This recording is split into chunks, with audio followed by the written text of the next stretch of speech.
Is The Crawling Eye my favorite movie of all time? No, of course not. It's too silly for that. Like most boomers my age, I first saw it on the old $1 Million movie. Younger boomers probably recognize Forrest Tucker from his TV series F Troop. I remember Tucker from a series of British movies he made in the 50s. One of those was called The Cosmic Monsters. Big bugs were a big thing back then, but this one didn't land for me. Then there's The Abominable Snowman, which is well played by British actors Peter Cushing, Robert Brown, and Robert Wattis. Yes, it's smart all right, but on a kid's monster appreciation scale, it's sort of a disappointment. And then there's The Crawling Eye, the jewel in this particular crown. And yes, it's a silly monster movie, but this one is also kind of creepy and just a little bit scary. But not because of the monsters. Spoiler alert, there's more than one. No, these monsters are not really scary, but they are unique in an oddball sort of way. They're not dinosaurs, they're not big bugs, they're not even gelatinous blobs. They're giant eyeballs. You don't see a lot of those these days. Forrest Tucker works for the United Nations. Apparently, they have a special team investigating phenomena. He's on vacation, or so it seems, visiting an old friend in Switzerland. That old friend turns out to be Professor Cravat. And the word professor is something of a catch-all here. He's not only an astrophysicist, but apparently a doctor of medicine as well. And oh yes, he does autopsies on the side. He also works in a mountaintop laboratory that's accessible only by cable cars. Some of my favorite movies are cable car movies.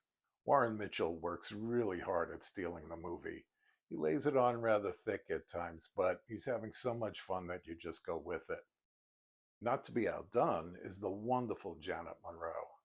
I liked her in Darby O'Gill and the Little People, and I especially liked her in Val Guest's great anti-nuke film, The Day the Earth Caught Fire. She plays a telepath who's traveling through Europe by train with her sister. It's while on the train that she suddenly says that she has to get off at Traulenberg. Coincidentally, the same stop that Forrest Tucker's getting off.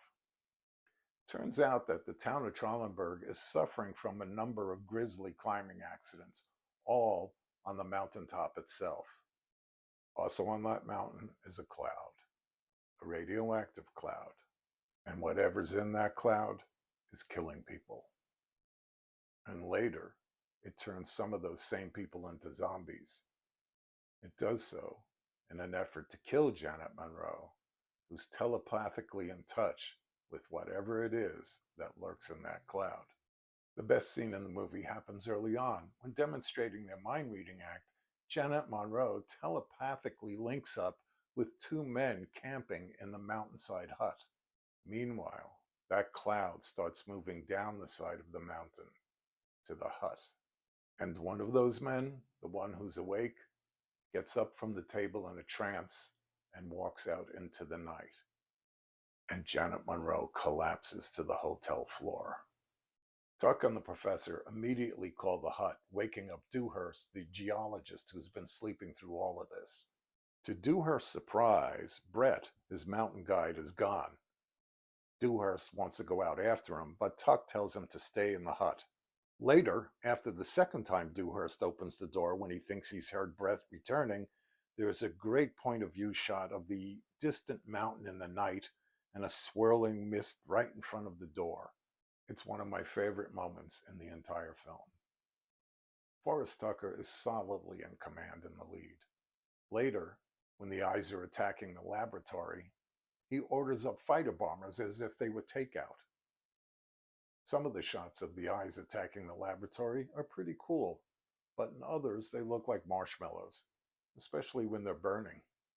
Thanks to screenwriter Jimmy Sangster, The Crawling Eye is a creepy blend of science fiction and horror, with a unique alpine setting.